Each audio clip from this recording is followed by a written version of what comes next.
Okay, तर पहा तुमचे आता डाऊट सॉल्विंग मी स्टार्ट करतो इथे. तर हा वाला क्वेश्चन पाहू शकता तुम्ही. y is equal to log x, y is equal to log x. Okay, and y is equal to log x whole square. या दोन्ही कर्व मधला बेसिकली आपल्याला एरिया फाइंड करायचा आहे. ठीक आहे. आता बऱ्याच जणांना ही गोष्ट का नसेल आली, कारण की त्यांना ग्राफच ड्रॉ नाही करता येत लॉग एक्सचा. तो एक मेन प्रॉब्लेम होऊ शकतो. तर पहा रे, लॉग एक्सचा ग्राफ ना असा असतो.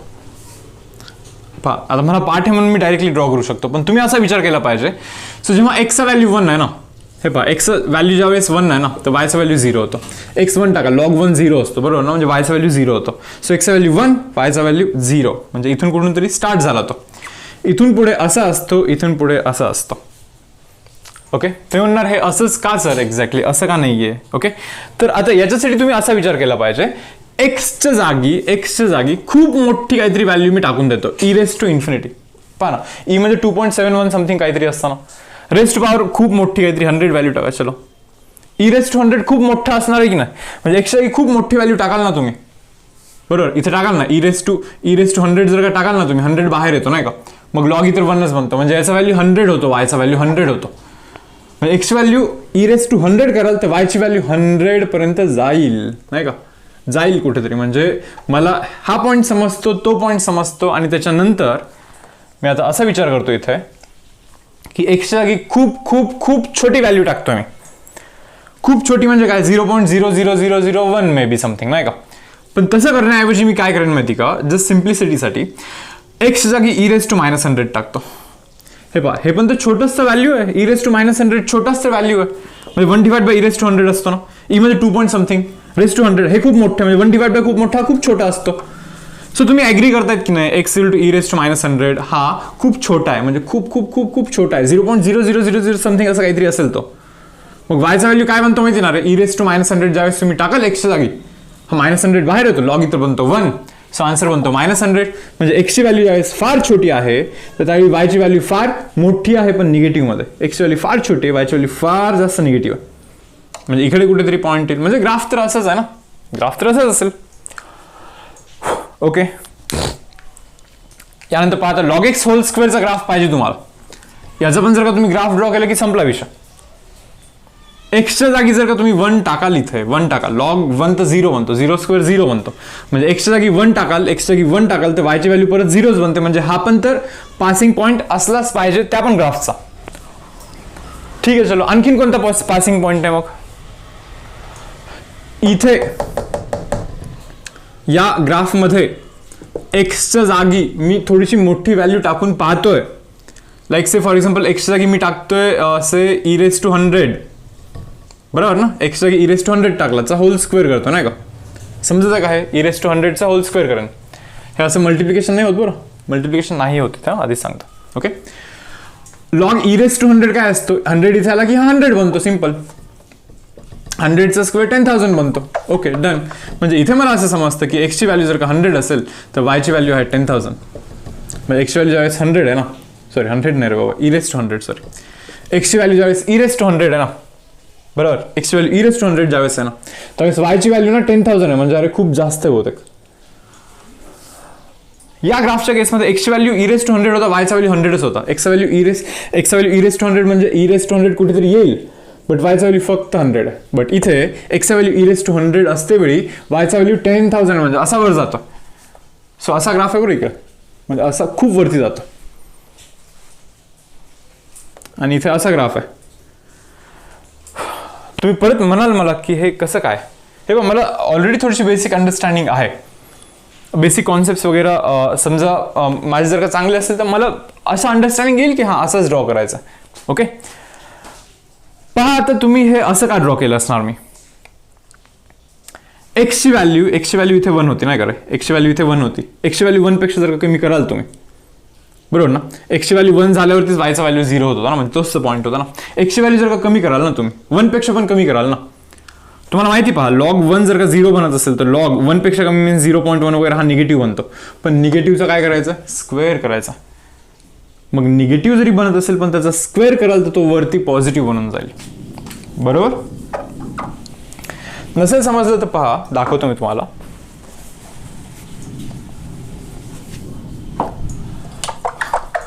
याचा ग्राफ ड्रॉ करायचा ना, तर मी काय करेन पहा, एक्सच्या जागी e⁻100 टाकेन.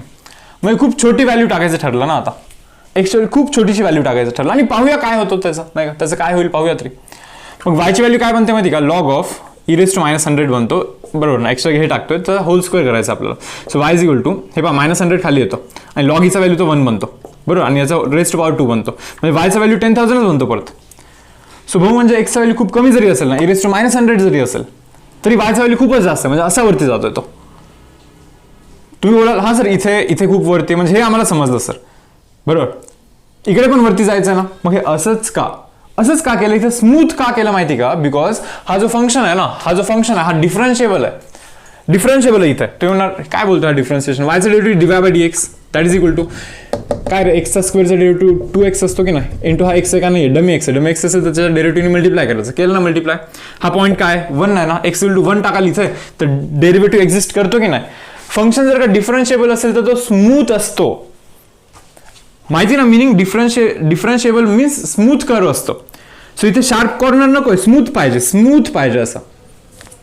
सो असंच ड्रॉ करायचा, बरोबर. स्मूथ आहे ना इथे, पहा बरं स्मूथ आहे. आणि तुम्हाला समजत असेल की इथे टँजंट ड्रॉ केलं की एक्स ॲक्सिसला पॅरलल येतं, म्हणजे स्लोप 0 येतो. तुम्ही इथे पहा करून, एक्स इक्वल टू 1 टाकाल ना इथे, 1 लॉग 1 तर 0 बनतो, म्हणजे dy/dx 0 बनतो, मीन्स स्लोप 0 बनतोय. तेच तर करतोय मी इथे. तर सर्व गोष्टींचं इथे ऍप्लिकेशन करून ग्राफ ड्रॉ करायला लागतो. मी थोडंसं जास्त टाइम घेतला ग्राफ ड्रॉ करण्यासाठी, कारण की मला असं वाटतं की तुम्हाला गोष्टी समजल्या पाहिजे, ग्राफ कसे ड्रॉ करत असतो आपण. तर तुम्हाला हा एरिया काढण्यासाठी बोलतायत, मी बोलते तुम्ही हा पॉईंट फाइंड करा, इंटरसेक्शन पॉईंट काय आहे हे सांगतो मी तुम्हाला. पहा, एक्सचा कोऑर्डिनेट ई हा इंटरसेक्शन पॉईंट आहे. एक्स इक्वल टू ई टाकाल ना इथे, हा काय होता लॉग एक्सचा ग्राफ होता, ई टाकाल ना, लॉग ई बनतो 1, इथे पण ई टाकाल ना, लॉग ई बनतो 1 आणि 1चा स्क्वेअर पण 1च बनतो, नाही का. So x equal to e ला दोघांची व्हॅल्यू 1 आहे, म्हणजे दोघांचा वाय लेवल सेम आहे, म्हणजे तोच तर हा पॉईंट आहे. झालं तर मग या कर्वचा खालचा एरिया फाइंड करा, या कर्वचा खालचा एरिया फाइंड करा, मायनस करा, हा तुम्हाला रिक्वायर्ड एरिया डेफिनेटली मिळून जाईल. ओके, तो प्रोसेस मी नाही करत इथे. चलो नेक्स्ट सम पहा आता.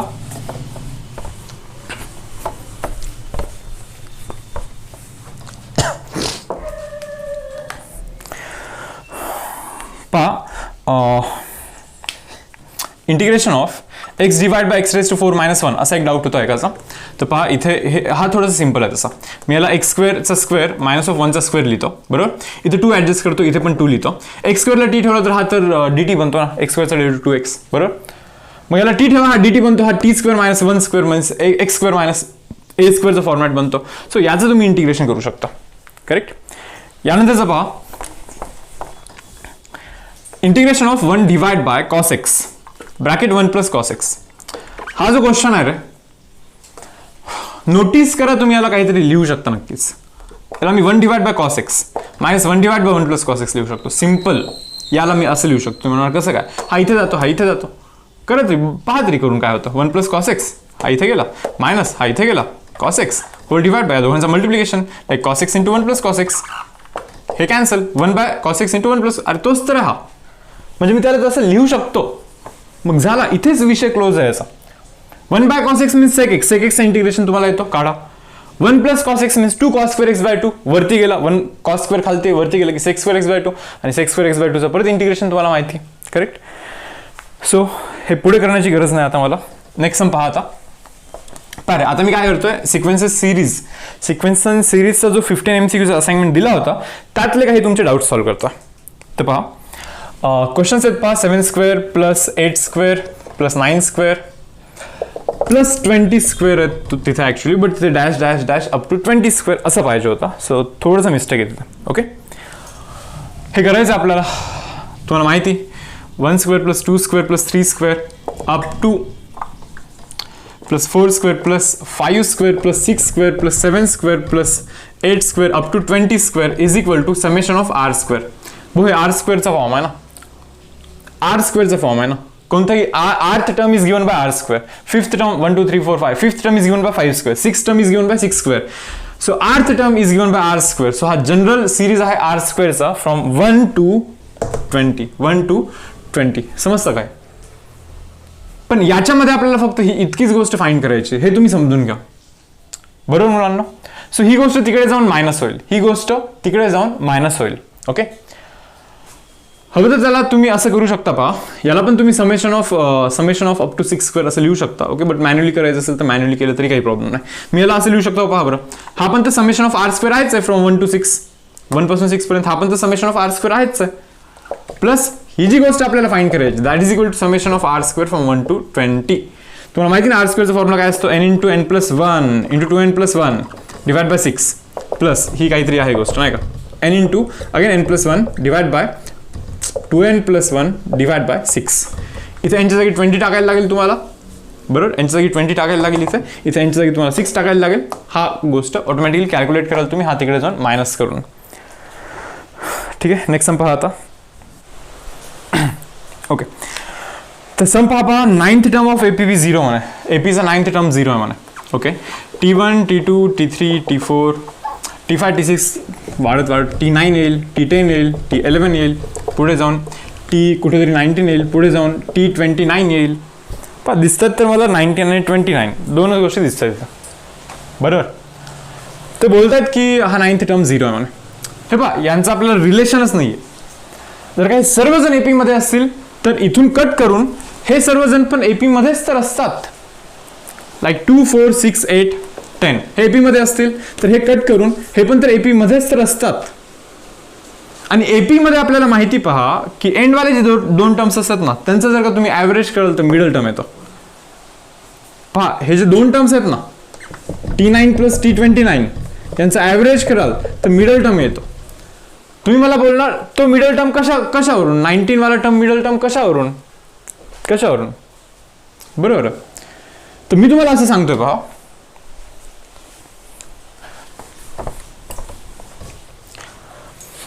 तुम्ही असं ॲज्युम करा की हा 9th टर्म नाही हा फर्स्ट टर्म आहे, हा 10th टर्म नाही हा सेकंड टर्म आहे, बरोबर. हा 11th टर्म नाही हा थर्ड टर्म आहे. 11 वरून 3 कसा आला माहिती का, 8 मायनस केलं तुम्ही, 8 मायनस केलं, लक्षात ठेवाल, करेक्ट. सो हा 11th टर्म आहे, कितवा 11 नंबरचा टर्म आहे तो. सो सिमिलरली हा कितव्या नंबरचा टर्म आहे माहिती का मला, 8 मायनस केलं तर 21 नंबरचा टर्म बनेल, तो 21 नंबरचा टर्म बनेल. आता समजतं तुम्हाला, फर्स्ट टर्म 21 नंबरचा टर्म, टोटल 21 टर्म्स आहेत, म्हणजे 10 टर्म इकडे 10 टर्म तिकडे, बरोबर. 10 टर्म इकडे 10 टर्म तिकडे गेला, हा मधातला असेल नाही का, 10 इकडे गेला सो 11वा मधातला आहे, म्हणजे हाच तर मिडल आहे, तोच T19 होता नाही का. सो तो मधातला टर्म म्हणजे हा 9th टर्म होता आणि हा कितवा होता रे, 29th टर्म होता, डिवाइड बाय 2 बनेल. सो बेसिकली काय 9th टर्म तर 0 बोलतात, ते सोडून द्यायचा विषय, हा जाऊन तिकडे मल्टिप्लाय होता. 2 टाइम्स 19 नंबरचा टर्म इज इक्वल टू 29 नंबरचा टर्म, करेक्ट. तर पहा आन्सर आहे पहा 2 टाइम्स 19 नंबरचा term is equal to 29. Option number C हा आपला करेक्ट चॉईस असणार आहे इथे. क्वेश्चन नंबर 10 पाहू शकता आता इथे. क्वेश्चन नंबर 10,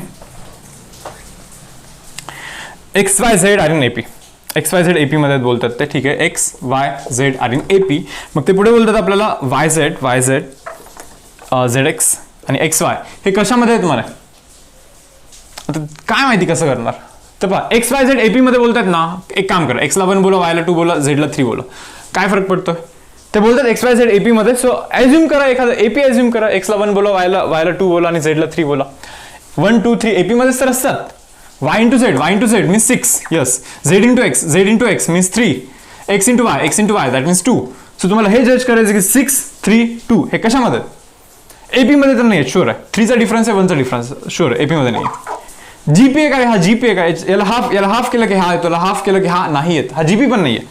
पॉसिबिलिटी एकच आहे की एचपी असू शकतो. आपल्याला माहिती याचा उलटा केला, हा जर का एचपी असेल, हा जर का एचपी असेल तर हा एपी असायला हवा. चेक कराल का आहे का, यांचा डिफरन्स करा बरं. डिफरन्स कसा 1/3 - 1/6, यांचा डिफरन्स करा 1/2 - 1/3 काय बनतो इथे, 2/6 बनेल का, 2/6 बनेल ना. सो 2 - 1 इज 1/6 बनतो तो. इथे पहा क्रॉस मल्टी, हा पण 1/6 बनतो. अरे हा आहे कॉमन डिफरन्स सेम आहे. दॅट मीन्स हा एपी आहे, म्हणजे हा जीपी म्हणजे हा एचपी आहे, करेक्ट. सो प्रिफर करेन आपण की एचपी आन्सर लिहीन मी, ऑप्शन नंबर सी. मी एका कॉम्बिनेशनसाठी चेक केलं ॲक्च्युली, ओके. अशा प्रत्येक कॉम्बिनेशनसाठी हे मॅच झालं पाहिजे, बट स्टील ज्यावेळेस एकाही कॉम्बिनेशनसाठी हे मॅच होतं ना, 1 2 3 साठी जरी मॅच झालं तर नाही का, तर खूप जास्त प्रोबॅबिलिटी असते जे काढले तुम्ही आन्सर ते करेक्ट असण्याची. इथे प्रॉब्लेम फक्त इतकाच होता की D option no definite sequence असा होता नाही का. सो कोणी क्रॉस क्वेश्चन करू शकतो की तुम्ही याला फक्त प्रूव्ह केलं नाही का HP आहे तो या कॉम्बिनेशनसाठी. प्रत्येक कॉम्बिनेशनसाठी ज्यावेळेस तुम्ही प्रूव्ह कराल ना बरोबर, तर मग मी मान्य करेन की हा तो तसा HP असतो. पण मुलांना 99% केसेसमध्ये, ऑलमोस्ट 100% केसेसमध्ये ओके, एक जरी तुम्ही असं ट्राय कराल ना आणि तो बनला ना तर ऑलमोस्ट तोच आन्सर असतो. सो म्हणून मी आणखीन जास्त करत नाही इथं. ओके, हवं तर तुम्ही आणखीन एक एक्झाम्पल घेऊन आणखीन थोडंसं कॉन्फिडन्स वाढवू शकता ऑप्शन सीचा. ओके, लाईक आणखीन एक एक्झाम्पल घ्या, 2 4 अँड मे बी 6 घ्या. 2 4 6 XY झेडला तुम्ही 2 4 6 करा, XY झेडला तुम्ही 2 4 6 करा, 2 2 2चा गॅप बरोबर. चेक करा की ते जे दिले आहेत XY YZ समथिंग ते GP आहेत HP आहेत की नाही चेक करा तुम्ही. आणि जर का मिळाले तुम्हाला HP so full on confidently तुम्ही ऑप्शन नंबर C लिहिता. ओके, क्वेश्चन नंबर 13 पहा. हा सम किती असं विचारतात तर पहा GP आहे बरोबर. हवं तर याला पण मी काय करतो पहा, याला मी 6 + 4 करतो + 12 + 36 + 108 + 324 असं करतो. समजतं काय? 4चं ट्रिपल, 12चं ट्रिपल, 36चं ट्रिपल, हा बरोबर. सो म्हणून याला मी स्प्लिट केलं. हा फर्स्ट टर्म आहे आपला. सो 6 प्लस तुम्हाला समेशन ऑफ GP तर माहितीच असेल, A × bracket R⁻n−1 divide by R−1, common ratio 3 आहे हे समजतं. हा 2 बनतो, हा 4 बनतो, 4/2 कराल तर 2 बनतं, इथे 2 बनतं. सो 6 + 2 × 3⁻n -2 बनतो, 2 × -1 बरोबर. 6 - 2 कराल तर 4 बनेल, 4 + 2 × 3⁻n असा आपला आन्सर बनतो. याच्यामध्ये काही कॉमन वगैरे कराल तर बेसिकली मॅच होऊन जाईल. बहुतेक 2 कॉमन करायचं आपलं. 2 कॉमन कराल तर 2 + 3⁻n हा आपला ऑप्शन असेल, ऑप्शन नंबर A. ठीक आहे. आता यानंतर पहा क्वेश्चन नंबर 14 पहा. मॉर्निंगमध्ये जे असाइनमेंट्स दिले आहेत ना रे ओके, इनकेस जर का कोणी लेट जॉईन झालं असेल मधात आत्ता तर त्यांनी पहा मॉर्निंगमध्ये ज्या काही असाइनमेंट्स मी दिल्या आहेत त्याचे सोल्युशन्स आपण डिस्कस करतो इथं. क्वेश्चन नंबर 14 त्यातले तुम्ही जे कमेंट सेक्शनवरती डाऊट्स विचारलेले आहेत ना तर त्यातले काही क्वेश्चन्स घेतलेले आहेत मी आणि मला जे काही थोडेफार चांगले वाटतात ते पण क्वेश्चन मी इथे इन्क्लूड करतो. ठीक आहे. क्वेश्चन 15 पहा, सॉरी क्वेश्चन 15 आहे, क्वेश्चन 14 ते बोलतात की A1 + A2 + A3 + A4 = 30. म्हणजे ते असं म्हणतात पहा की एक GP आहे म्हणे आणि पहिल्या 4 टर्म्सचं ॲडिशन 30 आहे म्हणे. ठीक आहे चलो ओके. म्हणजे काय A + AR + AR² + AR³ हा बेसिकली 30 आहे असं ते बोलतात. ठीक आहे. आता A1² + A2² + A3² म्हणजे या सर्वांच्या स्क्वेअरचं ॲडिशन, या सर्वांच्या स्क्वेअरचं ॲडिशन हा आहे 340 असं ते बोलतात. 340 करायचं square, A² + A² A² R⁴ + A² R⁻6 हा 340 आहे असं ते म्हणतात. मग ते आपल्याला विचारतात Aचा आणि Rचा व्हॅल्यू काय म्हणे. A1 means first term, A आणि Rचा व्हॅल्यू काय असेल असं विचारतात ते. आपण तर डायरेक्टली ऑप्शनवरती जाऊया. ऑप्शन नंबर 1 आहे पहा 2 आणि 2 चालतो बरं. 2 आणि 2 एच्या जागी जर का तुम्ही 2 टाकाल 2, R जागी पण 2 टाकाल 2 × 2 4, 2चा स्क्वेअर 4, 4 × 2 8, आरच्या जागी पण 2 टाकता, 2चा क्यूब 8 × 2 16 बनतं का रे हे 20 30 बनतो 30. हे पण चेक करा की हा पण 340 बनतो का ॲट द सेम टाइम. एला काय बोललो होतं 2, 2चा स्क्वेअर 4 येस. ए काय होता 2, 2चा स्क्वेअर 4, आर काय होता 2 अगेन 4 प्लस पहा 4 काय रे 16 4 R⁻6 64 करेक्ट. चेक करा हे कॅल्क्युलेशन. हे बनतं 4, हे बनतं 16, हे बनतं 64 प्लस हे काय बनेल आता 256. 256 मध्ये 4 ॲड करा 260 होतं, 260 मध्ये 60 ॲड करा 320 होतो, 320 मध्ये हा 20 ॲड करा 340 होतो बरोबर होऊन जाईल. तुम्ही करून घ्या चेक. सो हा बनतोय. सो ऑप्शन नंबर 1 डायरेक्टली ऑप्शननी जाऊ शकता तुम्ही. ओके, थोडीशी कॅल्क्युलेशन तुम्हाला फास्ट करायला लागतील मे बी. ओके, कन्व्हेन्शनली पण येतं हे, कन्व्हेन्शनली पण येतं, बट कन्व्हेन्शनली मी प्रिफर नाही केलं कन्व्हेन्शनली एक्सप्लेन करणे बिकॉज सोल्युशनमध्ये पण तुम्हाला कन्व्हेन्शनली तर मिळालंच असेल ना आन्सर करेक्ट. सो काही वेगळे अप्रोच पण ते डिस्कस करायला लागतील तुम्हाला. पहा आता नेक्स्ट आहे पहा क्वेश्चन नंबर 15. हा थोडंसं टाइम कन्झ्युमिंग सम आहे. पहा वाचून घ्या सम.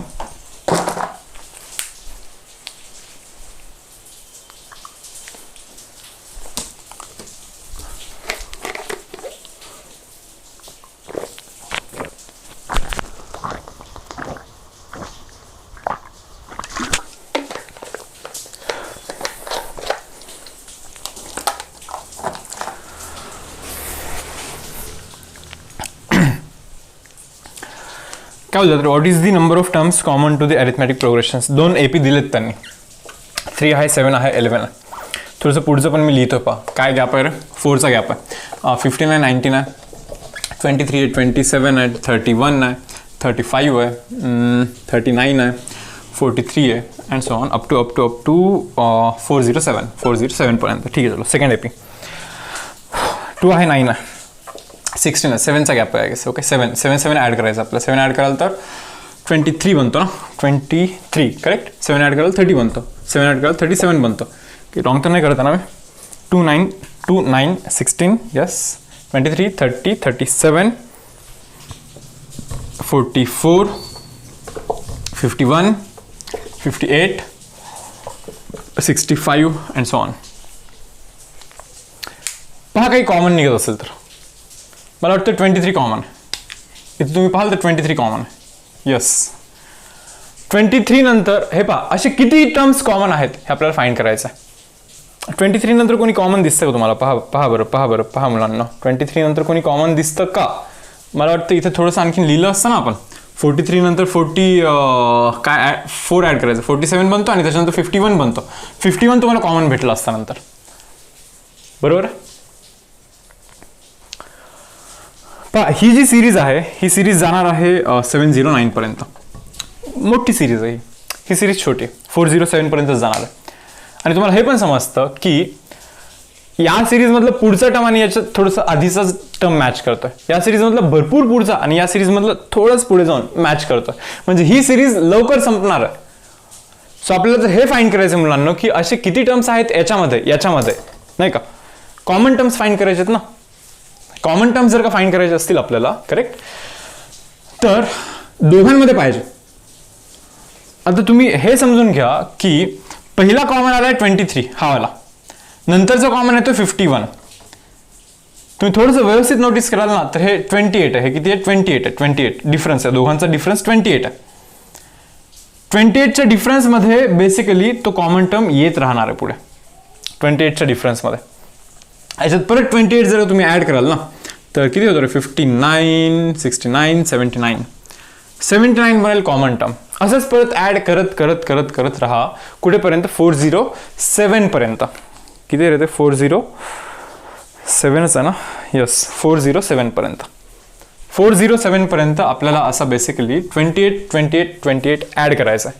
याचा जो कॉमन डिफरन्स आहे तो आहे 4, याचा जो कॉमन डिफरन्स आहे तो आहे 7.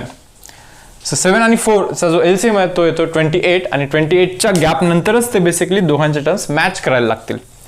म्हणजे इथे 51 आहे ना, मग 4 4 4 4 4 4 असं ॲड कराल म्हणजे 28चं ॲडिशन ज्यावेळेस होईल बरोबर.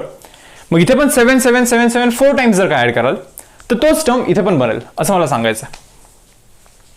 सो तुम्हाला हे फाइंड करायचं की असे किती टर्म्स आहेत इथे करेक्ट. तर पहा रे बाबा, ऑप्शन काय आहे? मला एक तर गोष्ट माहिती आहे आता की 3 टर्म तर इथेच झाले, 3 टर्म तर इथेच झाले बरोबर. 28 ॲड केला, 28 ॲड केला, 28 ॲड केला, असं 10 वेळेस जर का कराल तर प्लस 280 बनतो. किती? प्लस 280 बनतो. काय होतं रे मग हे?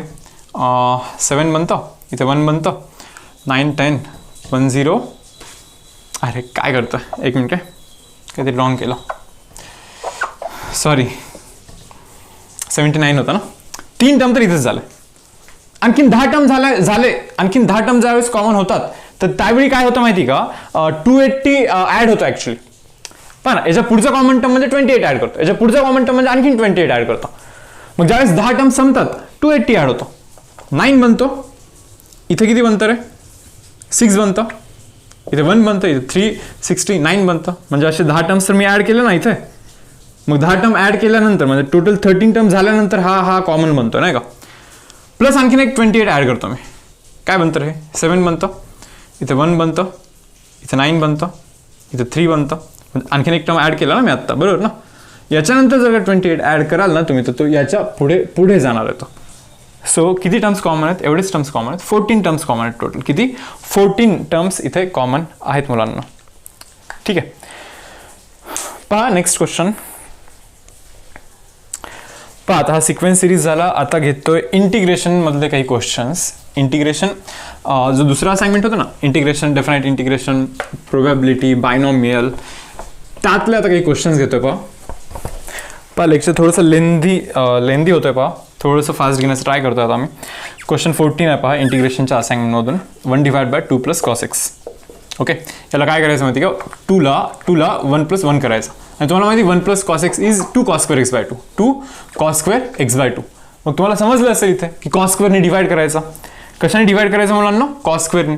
cos स्क्वेअरने डिवाइड केलं हा 1 बनतो, हा sec स्क्वेअर बनतो. sec स्क्वेअरला 1 + tan square x/2 करू शकता. आणि इथे पण cos स्क्वेअरने जर का डिवाइड कराल तुम्ही 1/cos स्क्वेअर तर sec स्क्वेअर बनतो. समजतं की सांगू, cos स्क्वेअर x/2 ने जर का मी डिवाइड केलं, बरोबर, पहा न्यूमरेटर डिनॉमिनेटरला cos स्क्वेअर x/2 ने मी डिवाइड करतो, हे कॅन्सल होतं, हा बनतो sec स्क्वेअर x/2, वरती बनतो sec square x/2 divide by हा बनतो, इथे पण sec स्क्वेअर बनतो, पण त्या sec स्क्वेअरला मी 1 + tan square x/2 लिहू शकतो. प्लस इथे तर 2 आहेच आहे, 1 + 2 कराल 3 बनतो. मग 3 म्हणजे काय, 3 म्हणजे काय, √3चा स्क्वेअर असं लिहितो मी इथे, √3चा square, a square + x square, a square + t square, याला t ठेवा, हा dt बनतो. पहा ना, टॅनला जर का मी t ठेवलं तर टॅनचा डेरिव्हेटिव्ह sec स्क्वेअर असतो. सो सबस्टिट्यूशन मेथडनी तुम्ही इथून पुढे करू शकता हा वाला सम. यानंतर पहा इंटिग्रेशन आहे 1 to 4 f(x) dx. इनकेस जर का हे माहिती नसेल तुम्हाला, अशावाले सम्स कधी पाहिले नसतील, पहा ना फंक्शन काय, फंक्शन आहे 4x + 3, फंक्शन आहे 3x + 5, पण इंटरवल्स आहेत रे, 1 to 2 मध्ये हा फंक्शन, ठीक आहे ना, 2 to 4 मध्ये हा फंक्शन, मला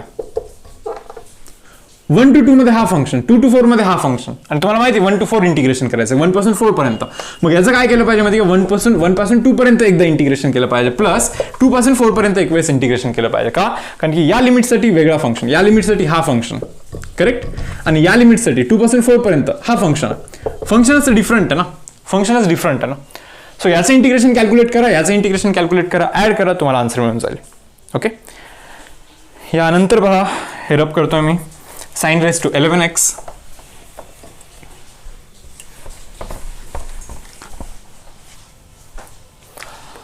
पहा, sin raised to 11x limit आहे पहा -1 पासून 1 पर्यंत. हा ऑड फंक्शन आहे, odd. f(x) is equal to, हे पहा -a to +a आलं तर समजून घ्यायचं की ऑड फंक्शन आणि इव्हन फंक्शन मध्ये गोष्टी तुम्हाला चेक करायच्या आहेत.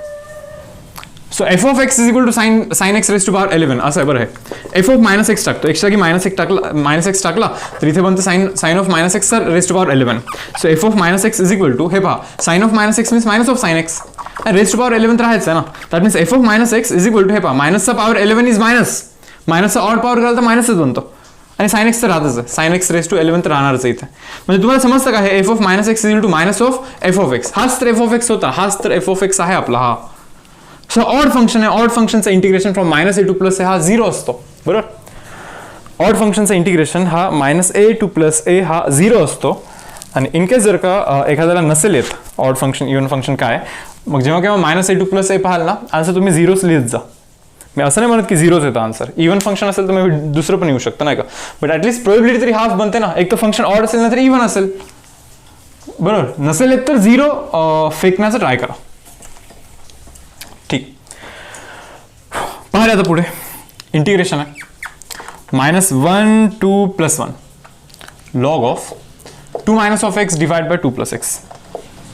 -1 to +1 means -a to +a. Again odd function की इव्हन फंक्शन चेक करायला लागेल तुम्हाला. मी काय करतो पहा, f of x is equal to log of 2 - of x divided by 2 + x. Okay, so x जागी मी मायनस साईन टाकतो इथे, that is equal to log of, पहा रे 2 x जागी मायनस टाकला तर x जागी मायनस टाकला तर मायनस ऑफ तो मायनस हा प्लस बनला, डिवाइड बाय 2 x जागी मायनस टाका असा बनतो, correct. So f of -x is equal to, मी एक काम करतो इथे log of याला 2 - x divided by 2 + x लिहिला. पहा याला मी उलटा लिहिला, पण उलटा कसा काय लिहितो, raised to power -1 करा, raised to -1 म्हणजे याचा उलटा होतो, म्हणजे हाच बनतो. मग -1 बाहेर काढा. मग मला असं समजतं इथे की f of -x is equal to minus of, अरे हाच तर f of x आहे, तोच तर f of x आहे ना मुलांना, तोच तर f of x आहे. So f of -x is minus of f of x, that means function is odd, आणि ऑड फंक्शन असेल तर -a to +a फंक्शनचा इंटिग्रेशन हा 0 असतो, करेक्ट आहे. पहा आणखीन एक सम आहे, integration x sin x 0 to π. Okay, तो तर डायरेक्टली करू शकता, इथे नव्हतं घेतलं पाहिजे ॲक्च्युली मी तो 0 to pi x into sine x directly integration u into व्हीनी इंटिग्रेशन करायचं लिमिट ठेवायचं जो आन्सर येईल तो येईल. ओके ठीक आहे. याचं पुढचं सम पहा. आता हा थोडासा चांगला आता मी थोडंसं डिफरंट वेनी करतो. हा वाला सम मी थोडंसं डिफरंट वेनी करतो मुलांना. पहा इंटिग्रेशन आहे 0 to 2 pi. Okay cos raise to power 99x dx. Correct. तुम्ही असा विचार केला पाहिजे इथे की कॉस एक्सचा ग्राफ कसा असतो. कॉस एक्सचा ग्राफ बोलतो मी. कॉस एक्सचा मी कॉस रेज टू 99x बोलत नाही मी कॉस एक्सचा ग्राफ बोलतोय तुम्हाला. ओके माहिती ना ग्राफ असा असतो 0 इथे असतो π/2 इथे असतो पाय इथे असतो 2 पाय. बरोबर ना. की काही रॉंग केलं मी नाही ना. एक मिनिट सॉरी काहीतरी रॉंग. 3π/2 आणि इथे असतो 2 पाय. करेक्ट. इथे रे भाऊ 2 पाय. ओके तर आपल्याला ते इथून तिथेपर्यंत इंटिग्रेशन करा म्हणतात. कोणाचं integration. Cos raise to 99x बोलतात ते. कॉस रेज टू 99x बोलतात. बरं पण एक गोष्ट समजून घ्या की कॉस एक्सचा ग्राफ जर का असा असेल ठीक आहे cos raise to 99x graph हा पण काइंड ऑफ असंच असणार आहे.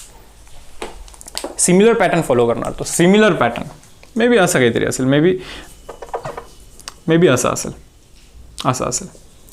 जास्त डिटेलमध्ये नका जाऊ तुम्ही. मी तुम्हाला सांगतोय पहा काय सांगतोय नीट पाहा. मी तुम्हाला हे सांगतोय कॉस एक्सची व्हॅल्यू जर का पॉझिटिव्ह असेल कॉस एक्सची व्हॅल्यू पहा 0 पासून π/2 पर्यंत कॉस एक्सची व्हॅल्यू पॉझिटिव्ह असते. मग पॉझिटिव्ह रेज टू 99 कराल तरी पॉझिटिव्हच राहणार. मग कॉस एक्सची व्हॅल्यू इथून इथे पॉझिटिव्ह असेल तर कॉस रेज टू 99चा पण व्हॅल्यू पॉझिटिव्हच असणार. तुम्ही म्हणाल सर जास्त कॉस रेज टू 99 आहे म्हणजे खूप जास्त व्हॅल्यू असली पाहिजे ना.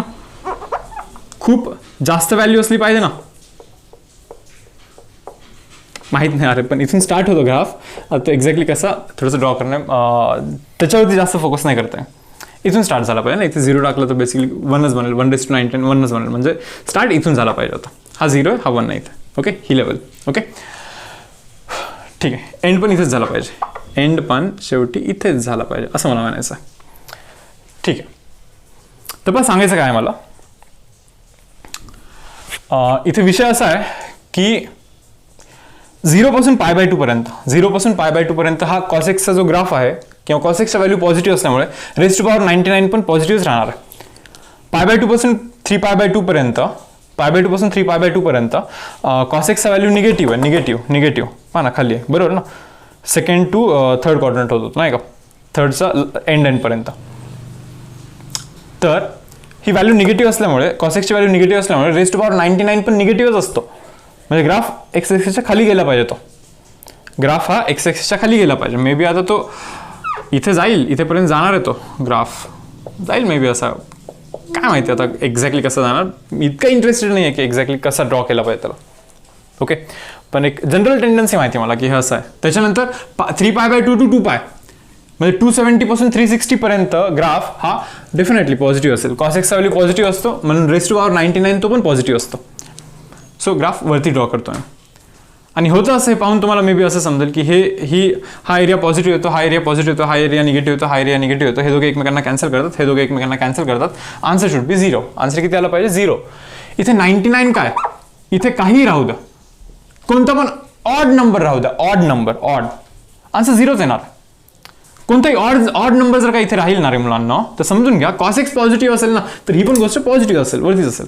कॉस एक्स निगेटिव्ह असेल इथून इथे निगेटिव्ह तर ही पण गोष्ट निगेटिव्हच असेल. म्हणजे थोडासा एरिया पॉझिटिव्ह येतो इथला 90 आणि इथला 90 हा एरिया पॉझिटिव्ह येणार आहे आणि इथून एरिया निगेटिव्ह येणार आहे. तितक्याच अमाऊंटचा येणार आहे. ओके सो म्हणून डायरेक्टली एरिया किती करतोय आपण 0 करतोय. मी तुम्हाला हे सांगतोय की इथे कोणताही ऑड नंबर असू द्या काही फरक नाही पडणार आहे. कोणताही ऑड नंबर 99 असेल 101 असेल काही असेल. ओके आन्सर शेवटी 0च बनणार आहे. पाहता पुढे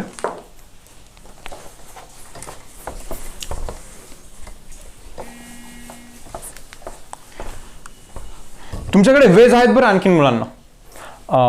कन्व्हेन्शनली पण हा सम येतो करता पण आता मी कन्व्हेन्शनली का नाही सांगत आहे. कन्व्हेन्शनली तर तुम्हाला भरपूर साऱ्या ठिकाणून मिळतं असणार आहे आणि इव्हन सोल्युशन पण अपलोड केलेलं आहे. त्या सोल्युशन बघून पण तुम्हाला कन्व्हेन्शनली मिळतंच. आता मी ज्यावेळेस एक्झाम दिली असती नाही का, आणि हा सम जर का आला असता, मी डायरेक्टली 0 लिहिलं असतं, कारण की हे सर्व इमॅजिनेशन आहे माझ्या डोक्यात नाही का, की असं असं असेल ना तर डायरेक्टली आन्सर 0 येतं. भलेही मला ते एक्सप्लेनेशनला थोडंसं टाइम लागला असेल, आणि एक्सप्लेनेशन पण मी खूप जास्त डीपमध्ये जाऊन नाही केलं बरं खरं सांगू तर. ओके, अदरवाईज अशा गोष्टींचं एक्सप्लेनेशन द्यायला एक तास पण कमी पडतो नाही का, सर्व डिटेल्स सर्व एक्झॅक्टली डिटेलमध्ये ग्राफ ड्रॉ करणं. ओके, तर याला डेफिनेटली थोडंसं टाइम लागतो. पण जो की आत्ता आपण एंडपर्यंत पोहोचलोय, तर थोडंसं स्पीड मेंटेन करतोय मी. मला वाटतं जितकं इम्पॉर्टंट आहे तितकंच थोडंसं हायलाईट करतोय. ओके, पण तुम्ही समजून घ्या की हा क्वेश्चन जर का आला असता तर ते पाहून मी डायरेक्टली तिथे 0 लिहिलं असतं मुलांना. ओके, आणि मला असं वाटतं की तुम्ही पण तसं कराल. ठीक आहे, यापुढे पहा, इंटिग्रेशन ऑफ 0 to पाय cos क्यूब x, हे पण तर 0 ना.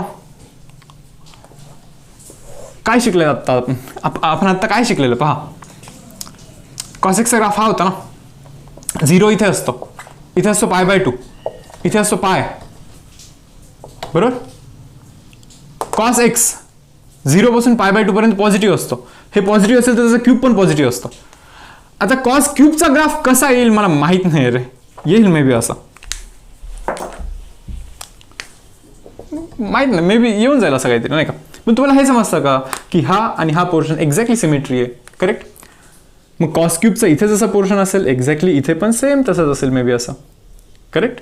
मग ते आपल्याला विचारतायत की कॉस क्यूब ग्राफचा 0 पासून पायपर्यंत, 0 पासून पायपर्यंतचा एरिया, 0 पासून π/2 पर्यंत एरिया एवढा येतो, π/2 पासून पायपर्यंत एरिया एवढा येतो. हा एरिया पॉझिटिव्ह, हा एरिया निगेटिव्ह आहे, सो ॲडिशन करता 0च बनतो. तेच तर मी सांगितलं होतं, इथे पॉवर ऑड असेल, ऑड तर आन्सर 0 लिहितोय आपण. पण लिमिट पण चेक करायला लागतं रे बाबा. 0 पासून फक्त π/2 असलं असतं तर नसतं लिहिलं 0 मी. 0 पासून पायपर्यंत करायचं, पायपर्यंत. म्हणजे एक वरचा एरिया असेल तर एक खालचा पण एरिया असला पाहिजे, बरोबर. तुमच्यामधल्या काही लोकांना असा डाऊट येत असेल, सर एरिया तर निगेटिव्ह नाही घेत. भाऊ, ऍप्लिकेशन ऑफ इंटिग्रेशन मध्ये एरिया निगेटिव्ह नाही घेत.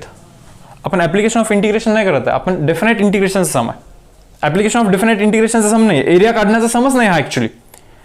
हा डेफिनेट इंटिग्रेशनचाच सम आहे. हे प्रीडिफाईन्ड आहे आपल्या डोक्यात की डेफिनेट इंटिग्रेशन एरिया वरती असेल तर पॉझिटिव्ह करतो, खालती असेल तर निगेटिव्ह करतो, आणि असं करून आन्सर देतो, बरोबर ना. म्हणजे यांनी जो आन्सर दिला पाहिजे ना, याला पॉझिटिव्हला पॉझिटिव्ह आणि याला निगेटिव्हच कन्सिडर करून आन्सर दिला पाहिजे, जो की 0 देतो. पण ऍक्च्युअलमध्ये जर का आपल्याला हा एरिया विचारला असताना, तर याला मी पॉझिटिव्ह केलं असतं, याला पण मी पॉझिटिव्ह, हा तर पॉझिटिव्हचा नाही का, मग त्यांचं ऍडिशन करून काहीतरी व्हॅल्यू आली असते.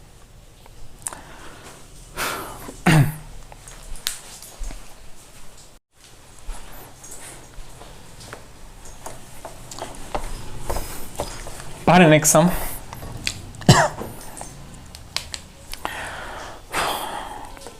Integration from 0 to 3 2 minus of mod of 2 minus x dx it is equal to, तर याची व्हॅल्यू किती आहे हे आपल्याला फाइंड करायचं. 0 पासून 3 पर्यंत, 0 पासून 3 पर्यंत. मुलांनो, कसं असतं रे मॉड फंक्शनचं इंटिग्रेशन, बऱ्याच जणांना हा थोडासा डिफिकल्ट पॉईंट वाटतो ॲक्च्युली. मॉड फंक्शनचा इंटिग्रेशन कसा केला पाहिजे नाही का, तर हे माहितीच नसतं, समजतच नाही. तर पहा, इतकंच फक्त लक्षात ठेवा तुम्ही की याचा जो आन्सर असतो ना, हा आन्सर पॉझिटिव्ह आला पाहिजे. एक्सची व्हॅल्यू 0 पासून 3 पर्यंत जाते, एक्सची व्हॅल्यू 0 पासून 3 पर्यंत जाते, बरोबर. एक्सची व्हॅल्यू 0 टाकाल तर 2 minus 0 is 2, ओके पॉझिटिव्ह आहे. एक्सची व्हॅल्यू 0 पासून थोडंसं वाढवा, 0.5 टाका, 2 minus 0.5 is 1.5, पॉझिटिव्ह आहे.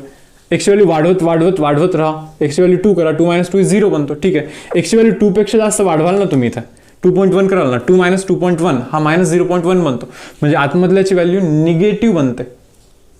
बट ओव्हरऑल तर आपल्याला पॉझिटिव्ह मेंटेन करायचं आहे, समजतं का. म्हणजे करायचं काय असं सांगतो तुम्हाला, ओव्हरऑलचा आन्सर पॉझिटिव्ह लिहायचा. मग मी असं लिहितो, पहा फंक्शन, हा जो फंक्शन आहे ना तर तो 2 minus x आहे. हा फंक्शन 2 minus x आहे, केव्हा माहिती का, 0 पासून 2 पर्यंत. तुम्ही हे काय करतोय असं नाही का. मी तुम्हाला साधी गोष्ट असं विचारतोय, जर का आतमधली गोष्ट पॉझिटिव्ह असेल तर त्याचा मॉड पण तोच असतो, आतमधली गोष्ट पॉझिटिव्ह असेल तर त्याचा मॉड पण तोच असतो, बरोबर. आतमधली गोष्ट जर का पॉझिटिव्ह असेल तर त्याचा मॉड हा तोच असतो. मग आतमधली गोष्ट पॉझिटिव्ह केव्हा असते? 0 2 पर्यंत. 0 2 पर्यंत पहा, 0 2 पर्यंत काही टाका एक्सच्या जागी. 0 0.1 0.2 0.9 0.99 1.1 1.5 1.99 2 टाका. 2 - 2 0 बनतो. ओके इथेपर्यंत. पण 2 पेक्षा पुढे टाकल्यानंतर आतमधली गोष्ट निगेटिव्ह बनते. मग मी इथे असं लिहितोय, जर का तुम्ही 2 to 3 पहा, 0 to 2 2 to 3 2 to 3 इथे काही टाका, ही आतमधली गोष्ट निगेटिव्ह बनते. आणि एखाद्या निगेटिव्ह गोष्टीचा मॉड हा त्याच्याच एक्झॅक्टली उलटा असतो. म्हणजे एखाद्या निगेटिव्ह गोष्टीचा मॉड, बरोबर ना, ही आतमधली गोष्ट निगेटिव्ह आहे ऍक्च्युअली, त्याचा मॉड हा त्याच्याच एक्झॅक्टली उलटा असतो. म्हणजे इथे मायनस साईन लावायला लागेल तुम्हाला. सो 0 to 2 साठी हा फंक्शन आहे 2 - x आणि 2 to 3 साठी हा जो फंक्शन आहे तो x - 2 आहे. इंटिग्रेशन करा, आन्सर मिळेल तुम्हाला. इंटिग्रेशन करा, तुम्हाला डेफिनेटली आन्सर मिळून जाईल इथं. सो असं असतो पहा मॉड एक्सचं इंटिग्रेशन. आता जसे की मॉड 2 - x होता इथे. मी सजेस्ट करतो थोडेसे आणखीन क्वेश्चन्स करा तुम्ही मॉडचे, जर का तुम्हाला डिफिकल्ट जात असतील तर. यानंतर पाहाल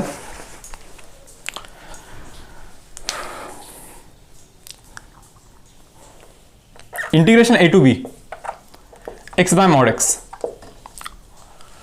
a value b value 0 it is equal to what?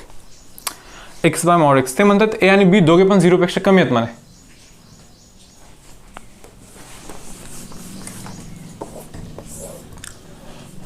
a आणि b दोघे पण 0 पेक्षा कमी आहेत, म्हणजे निगेटिव्ह आहेत.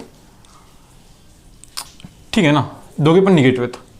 म्हणजे negative to negative, like -2 to -3 -2 to sorry -4 to -1 may be असं काहीतरी असेल, किंवा -5 to -1 किंवा -2 असं काहीतरी असेल. दोघे निगेटिव्ह आहेत. म्हणजे इथे एक्सची व्हॅल्यू जर का निगेटिव्ह असेल, एक्सची व्हॅल्यू निगेटिव्ह असेल, काही सांगा तुम्ही, काही निगेटिव्ह व्हॅल्यू सांगा, लाईक -4 सांगितला आणि त्याचाच मॉड करा, तो +4 बनतो. म्हणजे हेच कॅन्सल होऊन -1 बनतो की नाही. म्हणजे ऍक्च्युअलमध्ये हा फंक्शन -1 बनतो. मला असं सांगायचं तुम्हाला. ते असं बोलतात ना तुम्हाला की हे दोघे पण निगेटिव्ह आहेत. आता हे दोघे पण निगेटिव्ह म्हणजे काय? हे दोघे पण निगेटिव्ह म्हणजे काय की हा जो काही फंक्शन आहे, या फंक्शनमध्ये एक्सच्या जागी निगेटिव्ह व्हॅल्यूज जाणार आहे. या फंक्शनमध्ये एक्सच्या जागी मुलांना निगेटिव्हच व्हॅल्यू जाणार आहे फक्त. आता एक्सच्या जागी जर कोणती पण निगेटिव्ह व्हॅल्यू टाकाल, -4 टाकाल फॉर एक्झाम्पल, -4 बाय -4चा मॉड हा +4 बनतो, कॅन्सल होऊन -1 बनतं. म्हणजे या फंक्शनची व्हॅल्यूज -1 बनणार आहे. म्हणजे हे न देता -1 जरी दिलं असतं डायरेक्टली तरी चाललं असतं. म्हणजे फंक्शन असं बनणार आहे. पहा ना, वायचं व्हॅल्यू -1 -2, वायचं व्हॅल्यू -1 ना, बरोबर ना. सो इथे असेल कुठेतरी, इथे असेल a, इथे असेल b. पहा a छोटा आहे म्हणतात, सॉरी a इथे असेल, b इथे असेल. b मोठा आहे a पेक्षा, b हा a पेक्षा मोठा आहे, बरोबर ना. फंक्शन तर -1 आहे रे, समजून घ्या. हा फंक्शन तर -1 नाही, a आणि b निगेटिव्ह आहे. म्हणजे त्याच्या मधातल्या पण गोष्टी निगेटिव्हच असणार आहे. सो एक्सची जी काही व्हॅल्यू आहे ती निगेटिव्हच जाणार आहे तिथे, नाही का. इंटिग्रेशनमध्ये इंटिग्रेशन करते वेळी एक्सची व्हॅल्यू तर निगेटिव्हच असणार आहे. सो फॉर निगेटिव्ह व्हॅल्यू याचा व्हॅल्यू बनतो -1. म्हणजे जो ग्राफ आहे आपला, फंक्शन हा -1 नाही, म्हणजे y इक्वल टू -1 नाही. y इक्वल टू -1 असं असतो. लिमिट कुठून कुठेपर्यंत? a पासून b पर्यंत. म्हणजे हा एरिया कॅल्क्युलेट करायचा आपल्याला, बरोबर ना. डेफिनेट इंटिग्रेशन म्हणजे एरिया असतो ना, हा एरिया कॅल्क्युलेट करायचा. सांगा आता हा एरिया किती येतो? किती येतो हा एरिया? l इंटू b, बरोबर ना. हे तर 1 नाही, 1. हे किती आहे? हे a, हे b आहे. मग a मधून b मायनस करा, हे येतं. a मधून b मायनस करा, बरोबर. मग मॉडे का केलं माहिती का मुलांना? मॉडे का केलं? कारण की a निगेटिव्ह आहे ना. सो मे बी हा 4 असेल, मे बी हा 2 असेल. म्हणजे हे -4 आहे, हा -2 आहे. सो -4 -2 कराल तर -2 बनतो. -2 नको रे बाबा, 2 पाहिजे, 2, बरोबर ना. सो म्हणून 4 - 2 येतं. सो 4 करायचं, -4चा मॉड 4 बनतो, बरोबर ना. सो म्हणून मला याची फक्त साईज पाहिजे म्हणून इथे मॉड केला मी. याची पण फक्त साईज पाहिजे म्हणून तिथे मॉड केला मी. हे समजतं तुम्हाला? सो हा डायमेन्शन काय कॅल्क्युलेट केला मी, हा डायमेन्शन इथे 1 आहे कॅल्क्युलेट केला, हा एरिया निघतो, बरोबर. पण आता मी तुम्हाला सांगतो की एरिया मी जो कॅल्क्युलेट केलेला आहे तर तो एरिया पॉझिटिव्ह मी मेंटेन केला पर्पजफुली, जे की रॉंग आहे. पहा ना तुम्ही, एचा व्हॅल्यू घेतला इथे, फक्त निगेटिव्ह साईन नव्हता घेतला, बरोबर ना. व्हॅल्यू घेतलाय. मे बी हा -4 असेल, हा -4 असेल तर मी फक्त 4 घेतलं इथे. हा -2 असेल तर मी फक्त इथे 2 घेतलाय.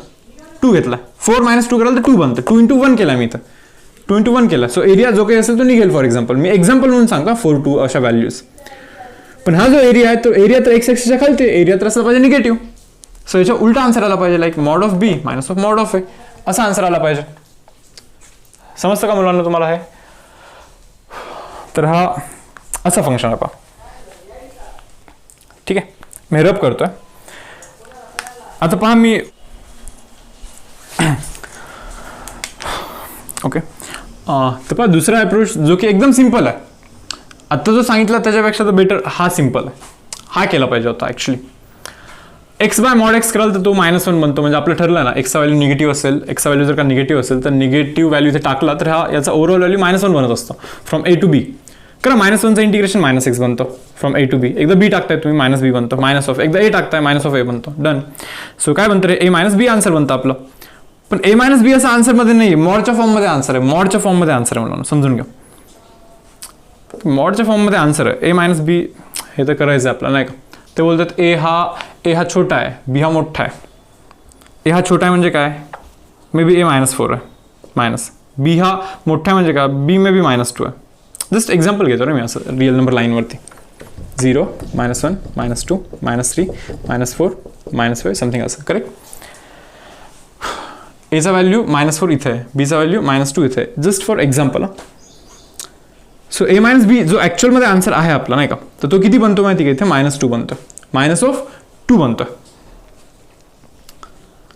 आपल्याकडे आन्सर ना A - B बिलकुल नाही आहे. आन्सर आपल्याकडे A - B आन्सरच नाही आहे ऑप्शनमध्ये. ऑप्शनमध्ये तर मॉडच्या फॉर्ममध्ये दिला. सो आता मॉडच्या फॉर्ममध्ये जर का मी मॉड A - मॉड B करेल ना, तर होईल काय माहिती का, A -4 आहे, -4चा मॉड 4, -bचा मॉड B -2 आहे, -2चा मॉड +2, 4 - 2 कराल तर 2 बनतो. अबे आन्सर तर -2 आहे ना. म्हणजे हे जे आहे ना याला उलटा करायला लागेल आपल्याला. म्हणजे याला मॉड B -मॉड A करायला लागेल. सो हा ऑप्शन आपल्याला इथे चूज करायचा असेल मुलांना. ठीक आहे, पहा next sum.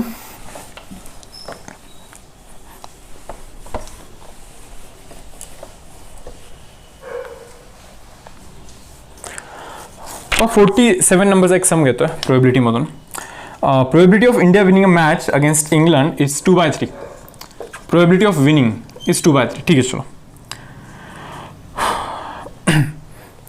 Probability that in a 7-match series, ठीक आहे, India's third win occurs at the 5th match. म्हणजे 5व्या मॅच मध्ये ना त्याचा 3रा विन असणार आहे. 5व्या मॅच मध्ये 3ऱ्यांदा त्यांनी जिंकलं पाहिजे. म्हणजे 5 मधून 3दा जिंकलं पाहिजे असं नाही बरं.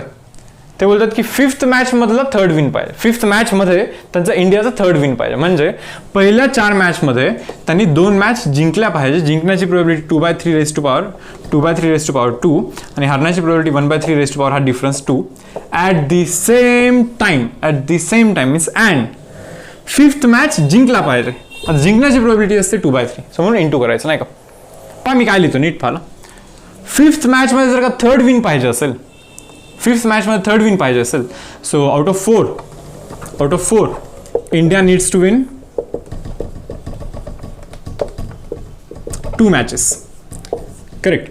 5th मॅच मध्ये 3rd विन पाहिजे असेल तर 4 मॅच मध्ये पहिले 2 तर मॅच जिंकल्या पाहिजे. कशाही जिंका. आणि तुम्हाला माहिती 4 मॅच मध्ये 2 मॅच जिंकण्याची प्रोबेबिलिटी काय असते, 4 मधून 2 जिंकण्याची प्रोबेबिलिटी रेस्ट ओव्हर, हाच हारण्याची प्रोबेबिलिटी डिफरन्स. करेक्ट आहे. And at the same time, India needs to win 5th match. आणि तुम्हाला माहिती असेल, बेसिक प्रोबेबिलिटी माहिती असेल तर अँड यूज केलं तर मल्टिप्लिकेशन यूज करायचा असतो. अँड यूज केला की मल्टिप्लिकेशन यूज करायचा असतो. आणि 5th मॅच जिंकला पाहिजे आणि जिंकण्याची प्रोबेबिलिटी 2/3 असते ना बाबा. सो म्हणून इंटू 2/3 करायला लागतं. And probability of 5th match India जिंकेल त्याची प्रोबेबिलिटी तिथे लिहितो मी. रूल आहे अँड म्हणजे मल्टिप्लिकेशन, हा रूल मी इथे यूज करतो. सो हा आपला आन्सर असेल. तुम्ही सिम्प्लिफाय कराल तुम्हाला कोणतं ना कोणतं ऑप्शन नक्कीच मॅच होईल इथे. ओके, यानंतर पहा, आता मी टेस्टमधले काही डाऊट्स घेतोय. ज्या टेस्ट जी मॅथमॅटिक्सची फुल पोर्शनची टेस्ट तुम्हाला दिली होती. ओके, त्यातले काही डाऊट्स घेतो इथे पहा. Integration of 0 to 1.5 x² step function इथे dx. याचं इंटिग्रेशन काय असेल. ग्रेटेस्ट इंटिजर फंक्शन आहे. ग्रेटेस्ट इंटिजर फंक्शनचा आपल्याला इंटिग्रेशन करायचं आहे मुलांना. बरोबर. पहा आता मी सांगायला तर सांगेन पण समजेल तुम्हाला तेव्हाच जेव्हा ग्रेटेस्ट इंटिजर फंक्शन एक्झॅक्टली कसा वर्क करत असतो हे तुम्हाला समजेल. तर ग्रेटेस्ट इंटिजर फंक्शन म्हणजे काय, step function of say for example 0.9 कराल 0 बनतो. स्टेप फंक्शन ऑफ 9.11 कराल 9 बनतो 9, म्हणजे याच्या आधीचा इंटिजर बनत असतो तो. स्टेप फंक्शन ऑफ से 1.111 1 बनत असतो. स्टेप फंक्शन ऑफ से 10.000001 कराल तर 10 बनतो. म्हणजे इथे जो काही लिहाल ना त्याच्या आधीचा इंटिजर तिथे लिहायचा असतो आन्सरमध्ये, त्याला बोलतो आपण स्टेप फंक्शन. मग ना आता मला असं वाटतं पहा 0 आणि 1.5 मध्ये 0 टाकलं तर आतमध्ये 0 बनतो. ठीक आहे, 0चा स्टेप फंक्शन 0. 1.5 टाकलं तर 1.5चा स्क्वेअर 2.25 बनतो. भाऊ 2.25चा स्टेप फंक्शन 2 बनेल की नाही? म्हणजे पूर्ण या ड्युरेशन मध्ये याची व्हॅल्यू 0 पासून 2 पर्यंत जाते, म्हणजे बदलत जाते. बरोबर, म्हणजे वेगवेगळ्या इंटरव्हल मध्ये फंक्शनचा व्हॅल्यू वेगवेगळा आहे. म्हणजे 0 ते 1 मध्ये स्टेप फंक्शनचा व्हॅल्यू 0 आहे. 0 म्हणजे याचा व्हॅल्यू 0 आहे. ते म्हणणार कसं काय? पहा ना, 0 आणि 1च्या मध्ये तुम्ही काही टाका, इथे 0.5 टाका. 0 आणि 1च्या मध्ये 0.5 टाका. 0.5चा स्क्वेअर हा 0.25 बनतो, तर स्टेप फंक्शन काल तर 0च बनतो. 0 आणि 1च्या मध्ये काही टाका, 0.999 टाका. 0.999चा स्क्वेअर कराल 0.999 त्याच्यापेक्षा थोडंसं कमी बनतो आणि त्याचा स्टेप फंक्शन कराल तर 0च बनतो. मग आतमधली गोष्ट किंवा हा जो फंक्शन आहे हा 0 आणि 1.5 पर्यंत सेम व्हॅल्यू कॅरी करतोय फंक्शन, असं नाहीये, बदलत जातोय, फंक्शनचा व्हॅल्यू चेंज होत जातोय. सो केलं काय पाहिजे पहा आपण, 0 आणि 1 मध्ये फंक्शनचा व्हॅल्यू 0 आहे. 1 आणि √2 मध्ये पहा 1 टाकाल 1. पहा आता इथे 0 ते 1 झालं नाही का, आता 1 पासून 1.5 राहिला नाही का. सो मला असं वाटतं की 1 पासून √2 पर्यंत 1 पासून √2 पर्यंत तुम्ही काही टाका. 1 टाका, 1चा स्क्वेअर 1, 1चा स्टेप फंक्शन 1.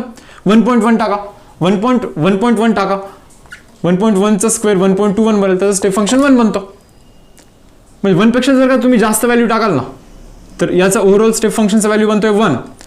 पण ते √2 पर्यंत बरं मुलांना, √2 पर्यंत √2 टाका. √2चा स्क्वेअर काय बनतो? 2 बनतो. 2चा स्टेप फंक्शन तर 2 बनतो ना. म्हणजे 1 पासून √2च्या थोडंसं अलीकडे नाही का फंक्शनचं व्हॅल्यू 1 राहणार, म्हणजे याचा ओव्हरऑल व्हॅल्यू 1 राहणार. √2च्या थोडंसं आधी काही पण टाका तुम्ही, √2च्या थोडंसं आधी काही टाका. √2च्या थोडंसं आधीचा स्क्वेअर हा 2 पेक्षा थोडंसं कमी बनतो, म्हणजे 1.9999 बनेल समथिंग. 1.9999चा स्टेप फंक्शन 1 बनतो. आणि आपल्याला माहिती की √2 पासून पुढे 1.5 पर्यंत याचा स्टेप फंक्शनचा व्हॅल्यू बनतोय 2. √2 टाका, √2चा स्क्वेअर 2चं स्टेप फंक्शन 2.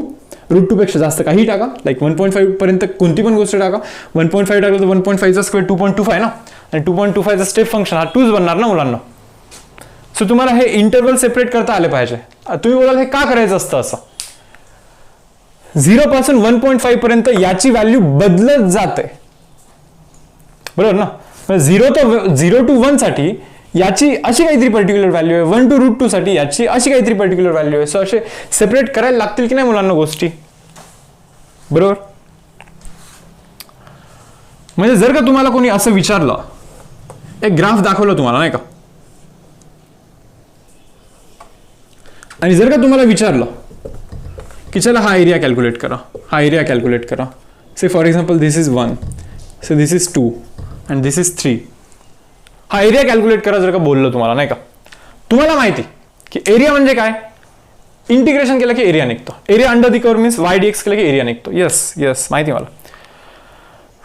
हा एरिया कॅल्क्युलेट करण्यासाठी तुम्ही लिमिट जर का 0 to 3 वापरला, 0 पासून 3 पर्यंत जर का तुम्ही लिमिट वापरला, बरोबर, तर ठीक आहे वापरू शकता. 0 पासून 3 पर्यंतच लिमिट वापरायचं आहे. पण 0 पासून 3 पर्यंत असा कोणता एकच फंक्शन आहे का? नाहीये. इथून इथेपर्यंत वेगळा फंक्शन, इथून इथेपर्यंत वेगळा फंक्शन, इथून इथेपर्यंत वेगळा फंक्शन. मग आपल्याला तेच करायला लागेल ना, 0 पासून 1 पर्यंत या फंक्शनचं इक्वेशनचं इंटिग्रेशन करायचं, म्हणजे हा एरिया निघतो नाही का. प्लस 1 पासून 2 पर्यंत हा एरिया निघतो आपल्याला. पण 1 पासून 2 पर्यंत इंटिग्रेशन करते वेळी या लाईनचं इंटिग्रेशन करायला लागतं, म्हणजे या लाईनच्या फंक्शनचं इंटिग्रेशन करायला लागतं. प्लस 2 पासून 3 पर्यंत ज्यावेळेस तुम्ही इंटिग्रेशन कराल तर या कडचं इंटिग्रेशन करायला लागेल तुम्हाला. मग प्रत्येक इंटरव्हलमध्ये जर का फंक्शनची व्हॅल्यू वेगळी असेल, बरोबर, तर मग हे असे स्प्लिट तर करायला लागणारच ना तुम्हाला. सो असे स्प्लिट करून बेसिकली याच्यानंतर तुम्हाला इंटिग्रेशन करायला लागतं. ओके, तर हा झाला ग्रेटेस्ट इंटिजर फंक्शनचा इंटिग्रेशन. मुलांना कसं आहे माहिती का रे, की या ज्या गोष्टी आहेत ना, आता ग्रेटेस्ट फंक्शनचा इंटिजर किंवा स्टेप फंक्शनचा इंटिजर हा कसा केला पाहिजे याच्यासाठी ऍक्च्युली एक लेक्चर घ्यायला लागत असतात. म्हणजे 1-2 तास बेसिकली त्याच्या एक्सप्लेनेशनवरती जात असतात. पण समजू शकता की मी या स्टेजला तरी ते नाही येऊ शकत, बरोबर. तर ठीक आहे मुलांना. तर पहा याच्या पुढे काय करतोय पहा. एक असं एक क्वेश्चन आहे पहा. Derivative of f of tan x with respect to g of sec x at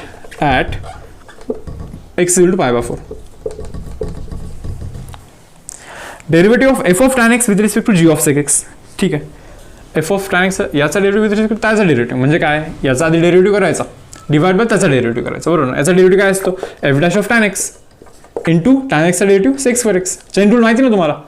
F of एक्सचा derivative f dash of x असतो, पण हा एक्स आहे का नाही आहे, डमी एक्स आहे. सो याचा डेरिव्हेटिव्ह मल्टिप्लाय करायचा डिवाइड बाय याचा डेरिव्हेटिव्ह विथ रिस्पेक्ट टू त्याचा डेरिव्हेटिव्ह म्हणजे याचा डेरिव्हेटिव्ह डिवाइड बाय त्याचा डेरिव्हेटिव्ह. जी ऑफ सेक एक्सचा डेरिव्हेटिव्ह काय, g dash of sec x.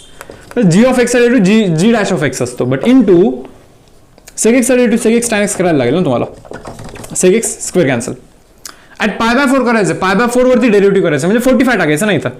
टाका 45. So f dash of 45 tan 45 तर 1 बनतो डिवाइड इंटू सेक 45 हा बनतो √2 divide by g dash of 45 टाका, जी डॅश ऑफ √2 बनतो तो 45 टाका 1 बनतो. यांच्या व्हॅल्यूज बहुतेक तुम्हाला दिल्यात. एफ डॅश ऑफ 1 हे क्वेश्चनला दिला आहे 2 इंटू √2 आहे पुढे divide by g dash of √2 दिला, जी डॅश ऑफ √2 जो की आहे 4, बरोबर आहे मुलांना. तर हा आपला असा आन्सर येतो पहा. काही बनतं का पहा. 1 इथे 2 बनतं, √2/2 मीन्स 1 डिवाइड बाय √2 बनतो, 1 divide by √2. Option number A हा आपला इथे आन्सर बनतो मुलांना. ओके. यानंतर पाहाल रे आता लास्ट क्वेश्चन घेतो पहा. आता last question. Value of f of 0 so that the function becomes continuous. 49 नंबरचा क्वेश्चन आहे हा टेस्टमधला. ओके. तर पहा क्वेश्चन नंबर 49 करतो पहा. लास्ट क्वेश्चन डिस्कस करतो मी हा. F of x is equal to under root of a square minus of a x plus x square. Okay. Minus of under root of a square plus a x plus x square. Okay. Whole divide by under root of a plus x fine minus under root of a minus x. Okay. तर हा continuous आहे मला सर्व ठिकाणी. तर आपल्याला find करायचं F of zero find करायचं आपल्याला. एफ ऑफ 0 फाईंड करायचं म्हणजे काय, लिमिट आपल्याला लिमिट एक्सटेन्स टू 0 फाईंड करायचं ना. तुम्हाला माहिती ना डिनॉमिनेटरमध्ये 2 अंडर रूट असेल तर रॅशनलाइज करायचं असतं. लाईक इथे मल्टिप्लाय करतो आपण कशाने, a plus x plus under root of a minus एक्सने. Under root of a plus x plus under root of a minus एक्सने मल्टिप्लाय करताय ना तुम्ही इथं. A minus b into a plus b is a square minus b square म्हणजे याचा square म्हणजे हाच बनतो, मायनस बी स्क्वेअर म्हणजे याचा स्क्वेअर असा बनतो. ब्रॅकेट करायला लागेल. आता हे तर संपलं नाही का, हा इथे युटिलाइज झाला ना. आणि ही अशी गोष्ट जी की आपल्याला इश्यू क्रिएट करत नाहीये. लाईक तुम्ही एक्स्ट्रा इथे जर का 0 टाकाल ना मुलांना, हा ए बनतो, हा पण ए बनतो म्हणजे root a plus root a is 2 root a. याला मी लगेच लिहितो 2 रूट ए. त्याला तसंच ठेवण्याची गरज नाही, त्याला तिथेच सिम्प्लिफाय करून टाका कारण की तो इश्यू करतच नाहीये. इश्यू तो करतो जो की 0/0 बनवतो. आता इथे पहा ए मायनस ऑफ ए 0 बनेल, x minus minus plus x बनेल, एक्स प्लस एक्स 2x बनेल. इथे बनतो 2x. इश्यू हा करतो कारण की एक्स्ट्रा की 0 टाकाल तर खालती 0 बनतो. इथे पण जर का 0 टाकाल तर हा पण 0, हा ए स्क्वेअर बनतो म्हणजे ए बनतो अंडर रूट केल्यानंतर, हा पण ए बनतो, ए मायनस ए 0 बनतो म्हणजे 0/0 बनतो. सो इश्यू करणाऱ्या गोष्टी इथेच, तिथे नाही येत. आता हा इश्यू करतो ना तर याला पण रॅशनलाइज करूया. आता याला ज्यावेळेस तुम्ही रॅशनलाइज करताय तर मल्टिप्लाय डिवाइड करायला लागेल याच्या कॉन्जुगेटनी. Like under root of a square minus of a x plus x square. Okay. Plus under root of a square plus a x plus x square. Okay. त्याचं स्कॅन कॉन्जुगेट खाली पण नाही का. So a square minus a x plus x square. Okay. Plus under root of a square plus a x plus x square. ही गोष्ट issue नाही करत आहे. पहा एक्स्ट्रा की 0 टाकायचं ठरलं ना, लिमिट एक्सटेन्स टू 0 फाईंड करतो ना आपण. 0 टाकलं तर हे 0च बनतं, असे 0 टाकलं तर हे 0च बनतं. अंडर रूट हे बा ए स्क्वेअरचा अंडर रूट ए बनतं, ए प्लस ए 2a बनतं म्हणजे हा बनतोय 2a, हा बनतोय 2a. हा 2 आणि हा 2 होता कॅन्सल कराल. वरती काय होता रे, रूट ए होता डिवाइड बाय 2a. बरोबर ना. बघूया पुढे काय बनतं बघूया. A plus b into a minus b कराल तर a square minus b square. A square म्हणजे याचा square, like a square minus a x plus x square minus b square म्हणजे त्याचा स्क्वेअर म्हणजे a square plus x plus x square असा बनेल तो. होल डिवाइड बाय एक्स तर आहेच इथं नाही का. पहा ए स्क्वेअर आणि minus A square cancel, x square minus of x square cancel, minus x is minus 2x divide by x, x cancel. आणि इथे तर आहेच आहे हे route A divide by 2a तर आहेच आहे. हे 2a पण cancel. So answer minus of root a बनेल ना फक्त. आन्सर काय बनेल मुलांना, मायनस ऑफ रूट ए म्हणजे एफ ऑफ 0 ची व्हॅल्यू हां, मायनस ऑफ रूट ए बनला पाहिजे, म्हणजे ऑप्शन नंबर सी हा आपला इथे आन्सर असला पाहिजे. ओके, हा तो 49 नंबरचा क्वेश्चन. ठीक आहे. आणखीन काही क्वेश्चन्स असतील पहा जे की तुम्हाला नसतील जमले, बट लेक्चर थोडंसं मोठं झालं आजचं. ओके, सो कारण की इथे 2-3 असाइनमेंटचे डाऊट घेतले ना, सिक्वेन्स सिरीज, परत तो 50 MCQचा असाइनमेंट प्लस टेस्टचे 1-2-3 डाऊट्स. ओके, तर सेशन मी इथे एंड करतोय. उद्या भेटूया आपण मॉर्निंगमध्ये 8 o'clock. डिफरन्शियल इक्वेशन प्रिपेअर करायचं आहे आपल्याला उद्याच्या दिवशी. ओके, असाइनमेंट्स वगैरे मी अपलोड करेन 8 o'clock वरती. ओके, चलो, सो सेशन मी इथे क्लोज करतो मुलांना.